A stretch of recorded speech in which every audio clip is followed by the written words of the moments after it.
सोलापूर शहरातील नई जिंदगी विष्णुनगर परिसरातील 28 वर्षीय मोहसिन रशीद शेख याचा हिप्परगा तलावात बुडून दुर्दैवी मृत्यू झाल्याची धक्कादायक घटना समोर आली आहे।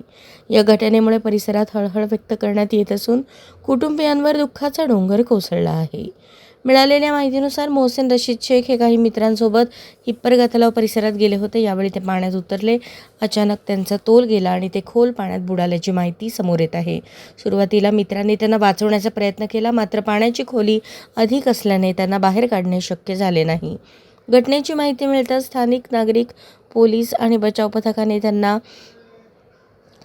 वाचवण्यासाठी शोधकार्य सुरू केले। काही वेळाच्या अथक प्रयत्नानंतर मोहसिन खान यांचा मृतदेह तलावातून बाहेर काढण्यात आला। मृतदेह शवविच्छेदनासाठी शासकीय रुग्णालयात पाठवण्यात आला आहे। या दुर्दैवी घटनेमुळे नई जिंदगी व विष्णुनगर परिसरात शोककळा पसरली असून मोहसिन शेख यांना ओळखणाऱ्या मित्रपरिवार व नातेवाईकांकडून हळहळ व्यक्त केली जात आहे। दरम्यान संबंधित पोलीस ठाण्यात आकस्मिक मृत्यूची नोंद करण्यात आली असून पुढील तपास पोलीस करत आहेत। अशाच नवनवीन अपडेटसाठी जनता राज्य न्यूज चॅनलला सबस्क्राईब करा, लाईक करा आणि शेअर करायला विसरू नका।